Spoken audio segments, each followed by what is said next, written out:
Hello, everyone. You're watching the August episode of First Look ETF. I'm Stephanie Stanton with ETF Guide. Want to give a warm welcome to all, and we are very happy to see you again. Coming up on today's program, we'll examine a new active ETF from Reckoner Capital that offers exposure to an area of the fixed income market that some investors may miss or overlook. Also, we'll tell you about a pair of active ETFs from Cohen and Steers that target the preferred securities and REIT market. And finally, we'll examine a new ETF from the Swiss-based Vontobel Asset Management that scours the globe for companies with strong fundamentals and low debt. But first, before we go any further, we want to welcome Maital Legum with the New York Stock Exchange. It is great to see you again, Maital. Great to see you, Stephanie, and great to be back for another packed episode. So as we always do, let's begin with the latest update on ETF launch activity. How are things looking? There's absolutely no summer slowdown in this hot market. We just wrapped up July with a bang as over 100 new ETFs hit the market. And get this, we just saw a record-breaking $120 billion in new asset flows, making it the strongest month of 2025 so far. The momentum is unreal, and we're on pace to see more than 1,000 new ETFs launched this year, with inflows soaring past $1 trillion for yet another year. So for those keeping track, we've got over 4,420 listed ETFs right now, and the asset under management are closing in on over $12 trillion. The ETF market is firing on all cylinders, and there's no sign of it cooling off anytime soon. Behind the impressive expansion of the ETF marketplace is innovation. What types of innovative ETFs are shaping the 2025 landscape? The spotlight continues to be on active ETFs. For the past few years, active ETFs have been gaining serious momentum, and now they've officially overtaken passive ETFs in number on the market. One of the areas driving this growth is the income space, where we've seen incredible product innovation. State Street Investment Management recently launched a select sector suite of ETFs layered with an option strategy to generate steady income. Meanwhile, Calamos made waves in the world's first auto-callable ETF, opening up a sophisticated income strategy once reserved for institutional investors to a broader audience. And there's more on the horizon. With the ETF share class proposal nearing potential approval, expect a flood of well-established strategies to hit the market in an ETF wrapper, making them more accessible than ever. And let's not forget digital currencies. The crypto ETF landscape is also growing, with a wide range of products hitting the market over the past few months.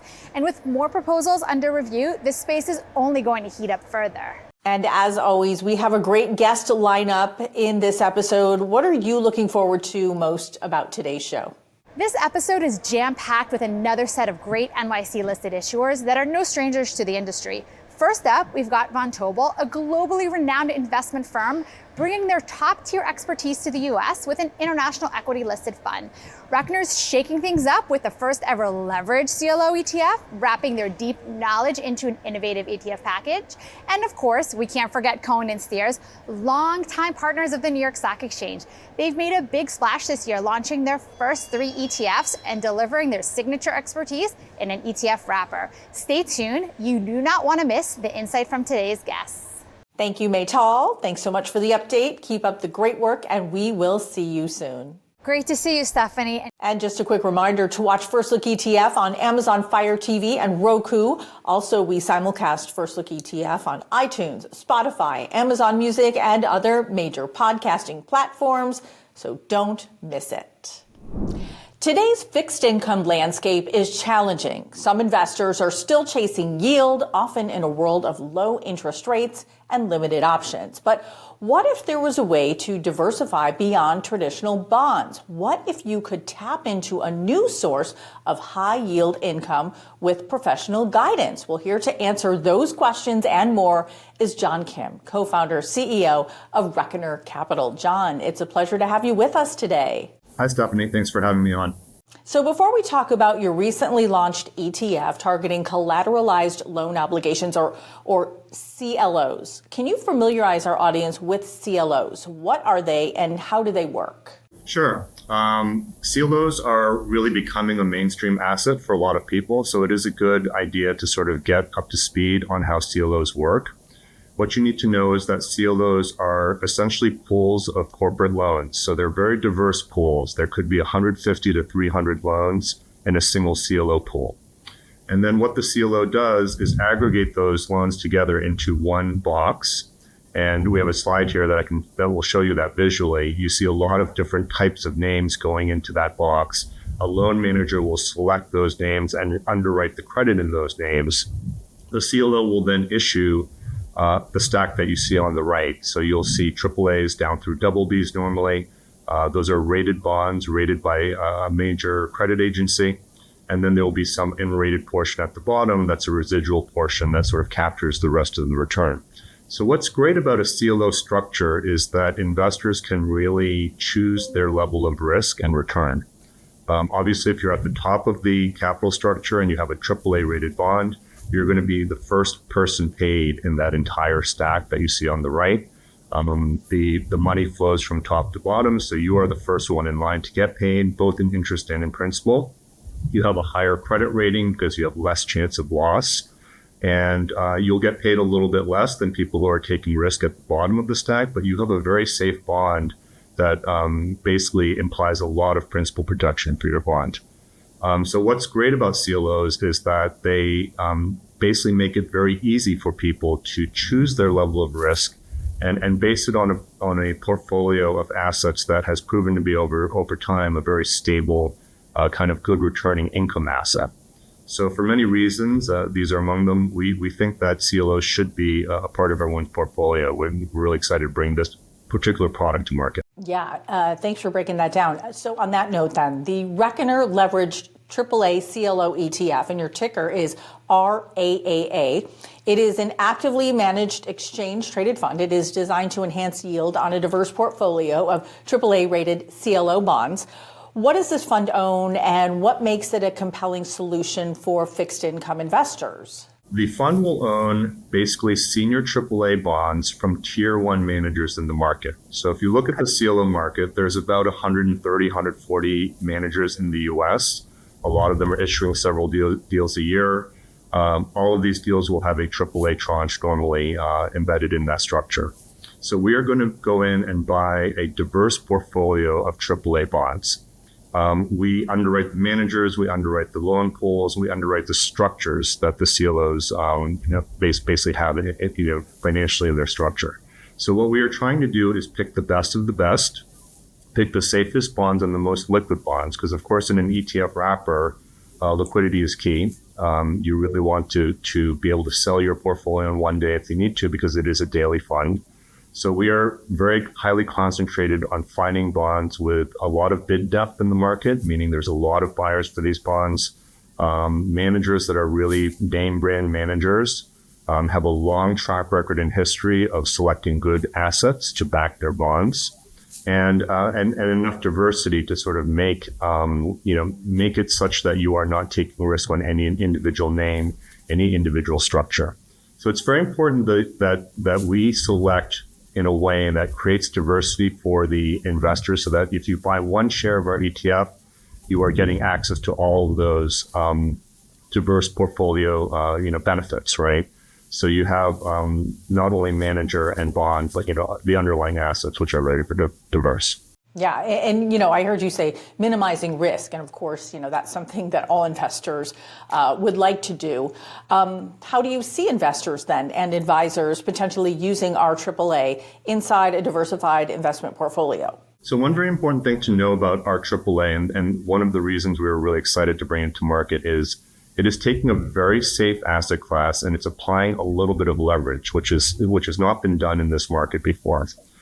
We are applying about 50 cents of leverage. So what that means is if you have $1 of a AAA bond, we can finance 50% of that bond inside the portfolio. So it's inside the ETF.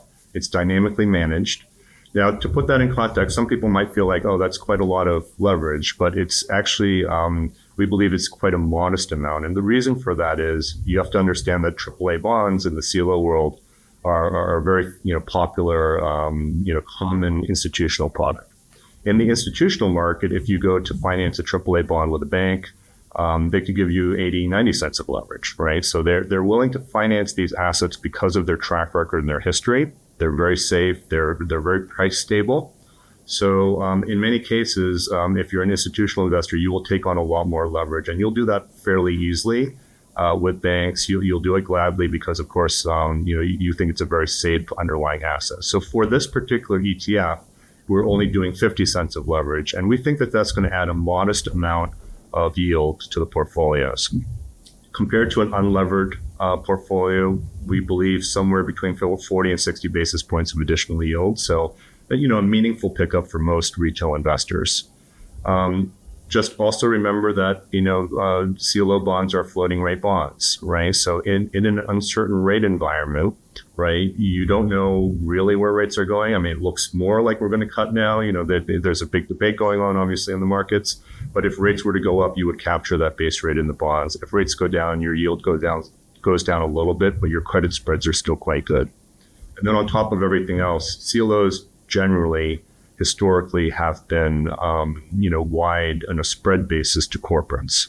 So if you take AAA rated assets in the credit markets generally, many of them are going to be a lot tighter than a CLO bond. So you're getting more yield for the rating, and safety of it is unparalleled in the credit market. So we think it's a great asset overall, and applying a little bit of leverage at the margin can help to enhance the yields a little bit.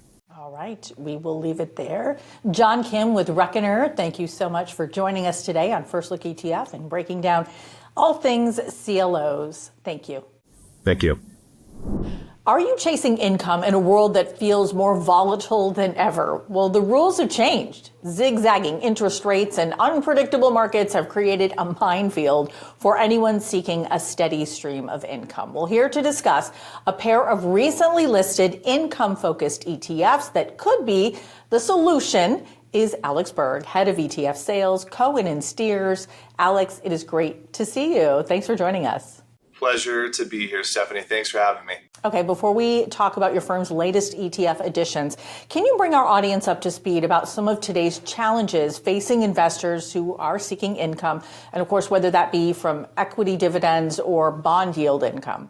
Yeah, today's income-seeking investors face what we feel is a really unique mix of both opportunity and complexity. On the surface, higher interest rates have brought yields back into fixed income, which is something that we haven't really seen for much of the past decade. But we have to keep in mind that rate volatility continues to remain pretty high, and valuations for both equity as well as credit markets are arguably stretched as well. And we have to keep in mind as well that inflation, it's still a key concern for many investors today. Even with yields north of 4% in some of the more conservative fixed income sectors, real returns, they can be modest once you account for rising costs. And this is especially problematic for retirees drawing steady income for their portfolios. On the equity side of things, dividend yields, they simply haven't kept pace with inflation, and investors are also having to grapple with the fact that elevated valuations are a thing, and high concentration risk in many parts of the market, particularly large cap US stocks, are a very real risk.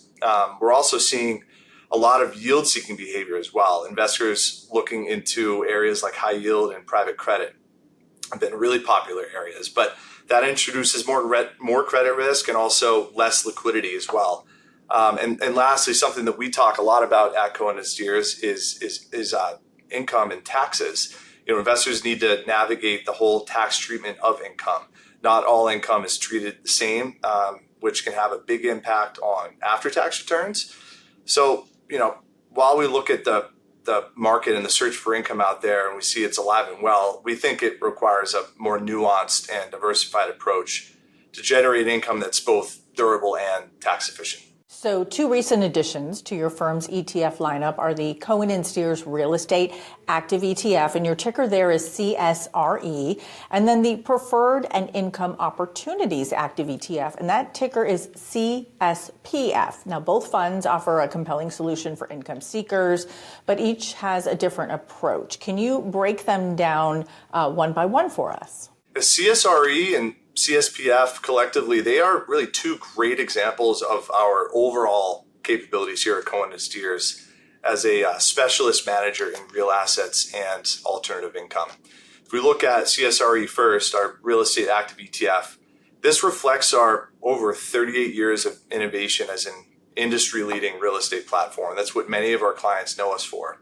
And to your point, you're spot on. Investors often look to real estate as an income source. Just to give you a sense, if you look at U.S. REITs right now, they're yielding around 3.9% versus the S&P 500 yielding around 1.2 or so. But it's not just about income. If we look at the last 25 years, for example, listed real estate has delivered really strong returns as well. It's averaged around 9.9% annually versus 7.7% for the S&P 500. And at the same time, it's provided a lot of meaningful diversification benefits as well as inflation hedging properties as well. So there's a lot going on with REITs that we think present an attractive opportunity. And we have to consider also that though REITs they're exchange traded securities, they're also real assets. They're hard assets. This presents a lot of inefficiencies in the market and a lot of opportunity for a manager like Cohen & Steers to add value. We look at both security selection and sector allocation and as major drivers of our alpha. If we look on the preferred side of things, our preferred and income opportunities active ETF, ticker CSPF. This focuses primarily on generating high tax efficient income. If you look at most preferred securities, they pay QDI, right, qualified dividend income, which is taxed at a much, much lower rate of typically around 20% versus your typical taxable bond that's taxed as ordinary income, which is for top earners 37%. So if you look today, preferreds yield approximately 6.6% before taxes, and on an after-tax basis, it's about 4.6% for top earners. If you compare this to the landscape of fixed income, this puts them as one of the highest yielding sectors in the bond world, especially on an after-tax basis. They also offer a lot of diversification from a sector standpoint. They have low sector overlap to other areas such as investment-grade bonds and high-yield bonds.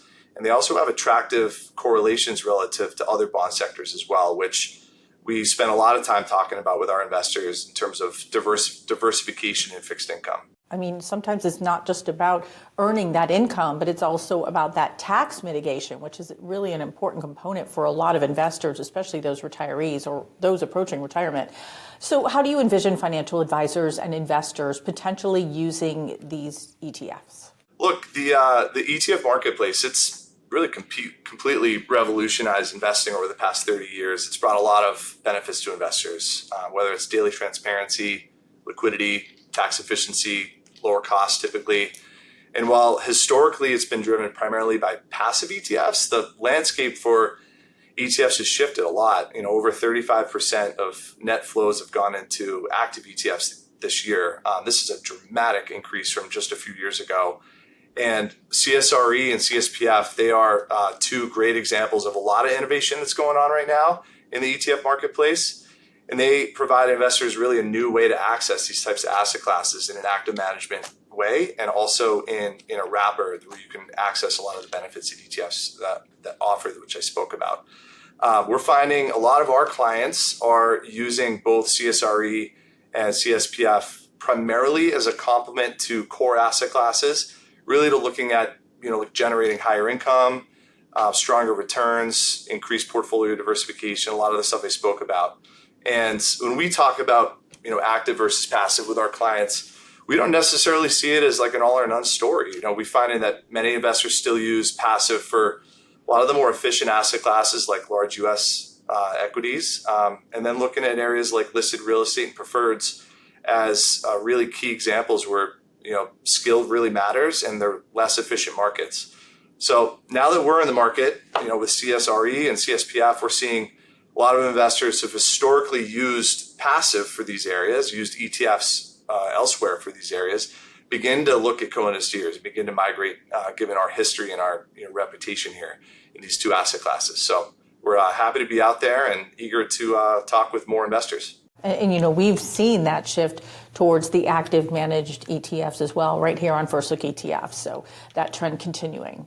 Alex Berg, thank you so much for joining us. Good luck with your ETFs. Thanks for having me. Have a good day. In a world where international markets are more complex than ever, how do you find the companies that are truly built to last? Well, our guest today is here to talk about a unique investment approach to this question and share more about the newly launched Vontobel International Equity Active ETF. Let's welcome David Sukar, CIO, Vontobel Quality Growth. David, it is a pleasure to have you today. Thanks so much, Stephanie. Great to be here. Oh, sure. Very welcome. Okay.